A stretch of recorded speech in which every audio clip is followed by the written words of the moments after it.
अब ये दास क्लियर कर रहा है, इनके सब के इतिहास दिखा रहा है कि मैं इनका कोई शत्रु नहीं हूं, इनका मित्र का काम कर रहा हूं।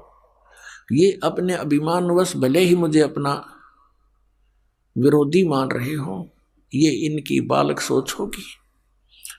हम ऐसे भयंकर दौर से गुजर रहे हैं, हम ऐसे खतरनाक समय में इस लोक में रह रहे हैं कि हम जिस ओर जा रहे हैं आगे वो अजगर मुंह खोले बैठा है, ये काल रूपी अजगर, और सबको खाता है। गीता अध्याय नंबर 11 के श्लोक नंबर 32 में स्वयं कहता है कि अर्जुन मैं काल हूं, और ये देख अब प्रवृत्त हुआ हूं, अब तेरे सामने प्रकट हो गया हूं, श्री कृष्ण से निकलकर बाहर दिखाई दे रहा, और मैं इन सब को खाऊंगा। तो ना युद्ध करेगा तो भी नहीं बख्शूंगा इनको।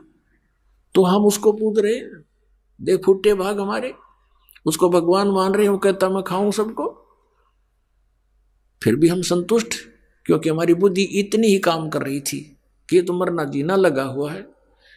वाह भैया, फिर क्या जीवन, यहाँ पर सारा जीवन खो देता है प्राणी, अपने कोठी बंगले बनाने में 1 मिनट में मर जा, कुत्ता बन के वहीं धूम लगाए फिर जलूस काट देता है हमारा। ये खाक जीवन है यहाँ पर नहीं ज्ञान था तब तक कोई बात नहीं, वो तो व्यवस्था थी, मजबूरी थी। अब क्या है, सामने इतिहास रख दिया, भगवान ने जो ज्ञान दिया वो आपके समक्ष उजागर करवा दिया परमपिता कबीर भगवान ने अपने बच्चों के लिए। और ये तत्व ज्ञान रूपी आपको आंखें दे दी, आपका अज्ञान रूपी मोतियाबिंद का ऑपरेशन कर दिया, और अब भी जानबूझकर कुएं में पड़ो। तो उसके लिए परमात्मा कहते हैं जानबूझ साची तजर करे झूठ तने, ताकि संगत है प्रभु सोपन में भी ना दे। इसे नीच की वो गुरु बना बैठे, ऐसे प्रत्यक्ष प्रमाण दिखा दिए, ऐसा भगवान है, ये उसका विधान है, इस भक्ति से भगवान प्राप्ति होगी। ये वेदों में प्रमाण, ये गीता जी में प्रमाण, ये उन महापुरुषों की वाणी में प्रमाण जिन्होंने भगवान पाया है, ये मंत्र है। और इस मंत्र का अधिकारी इस पृथ्वी पर इस दास के अतिरिक्त कोई नहीं है। इसको अभिमान समझो चाहे तत्व ज्ञान समझो, ये आपकी अपनी सोच है।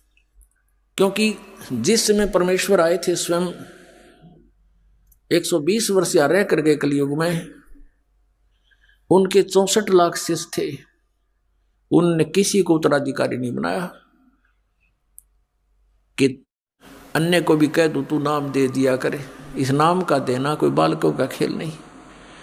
एक अनमोल जीवन, मनुष्य जीवन के साथ खिलवाड़ करना इनके जीवन को नष्ट करना मात्र है, और अपने सिर पर भार धरना।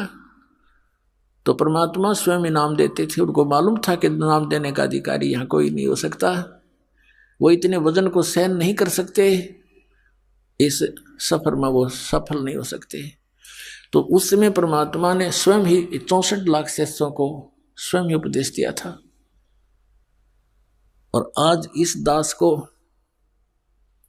अपने वफादार कुत्ते को आपके लिए भौंकने के लिए, धनियों को जगाने के लिए अब फिर भेज दिया। ये दास लगातार सन 1994 से भौंक रहा है, और अज्ञानता के कारण सभी ये समझते हैं कि निंदा करता है रामपाल, ये तो संतों की आलोचना करता है। पुण्यात्माओं, जरा ध्यान से सुनो इस दास के वचनों को, और जो प्रमाण दिए जाते हैं उन्हें गहराई से सोचो। आपने फिर आलोचना की परिभाषा ही नहीं पता, आलोचना कहते किसे। जैसे किसी व्यक्ति ने नकली नोट छाप दिए 500 जनता को ठग रहा था, सरकार को पता चला, ओरिजिनल और डुप्लीकेट दोनों नोट साथ साथ रख के मीडिया में, समाचार पत्रों में प्रिंट करके भेजे, टीवी पर दिखाए कि भाई ये नकली है, ये असली है। अब कोई कहे कि सरकार तो किसी के नोटों की आलोचना कर रही है, तो कौन कह सकता, या तो उस ग्रुप का होगा, या कति महामूर्ख व्यक्ति, और या फिर अभिमानी व्यक्ति, या नशा कर रखा होगा किसी ने। सरकार आलोचना नहीं, एक महापरोपकार कर रही थी, ना जाने कितने बोले आत्मा ठगे जाते, मुश्किल से 2 रुपये दिहाड़ी करके सामने घर आता है, और उसमें 500 रुपये का नकली, तो मर गया बेचारा, टक्कर मार कर होता परिवार। तो पुण्यात्माओं, ऐसे ये दास आपके साथ कर रहा है, इन सब नकली संतों के इतिहास दिखा दिए, नकली महर्षियों के इनके विद्वान दिखा दिए, इनके द्वारा लिखी पुस्तकें आपके रूबरू कर दिए। किसी विद्वान थे, इनको कख भी पता नहीं और करोड़ों व्यक्तियों को बर्बाद किए बैठे हैं। अब इनको अब भी लज्जा नहीं आती, क्योंकि इनको पता है कि हमने इतना ज्ञान फैला दिया है कि हमारे जीवन में तो शायद ये नहीं समझ सकेंगे रामपाल की भाषा को। लेकिन पुण्यात्माओं,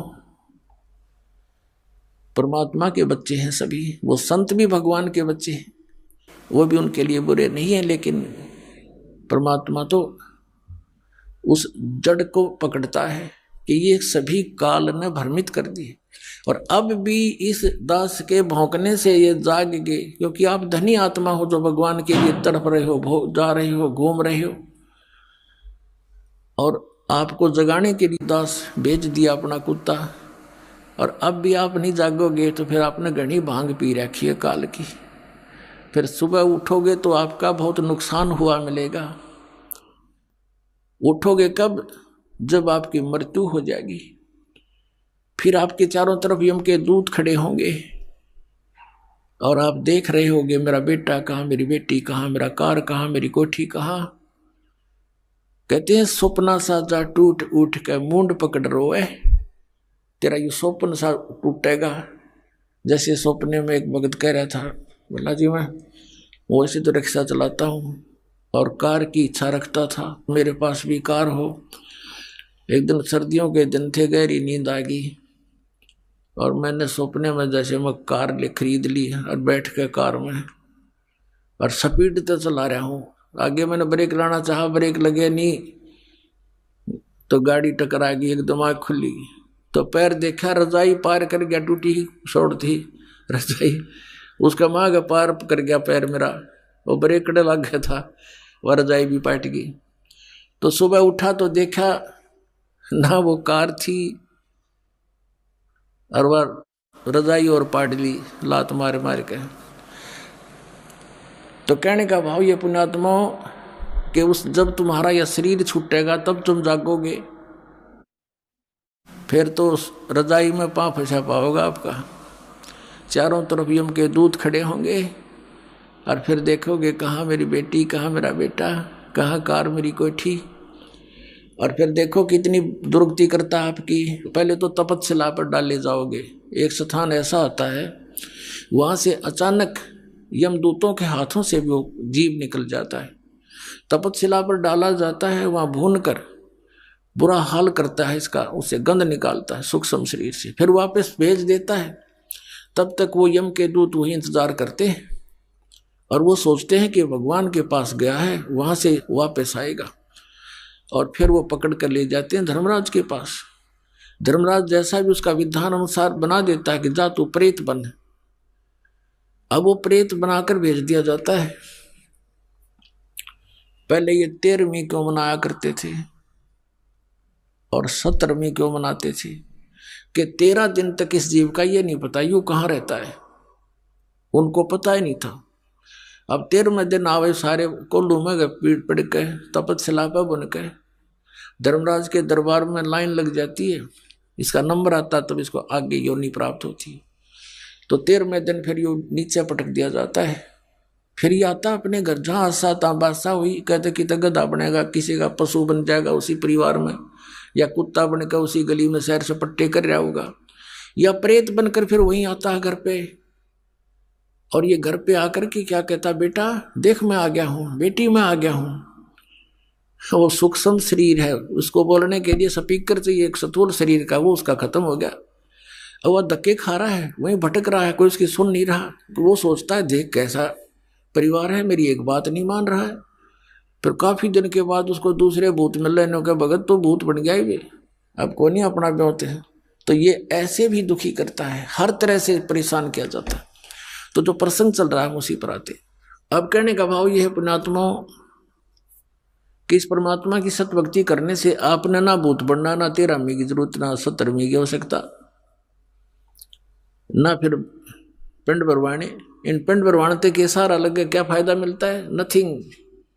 परमात्मा कहते हैं भूत जुनी जहाँ छूट है पिंड दान करंत, गरीब दास जिंदा कहे नहीं मिले भगवंत।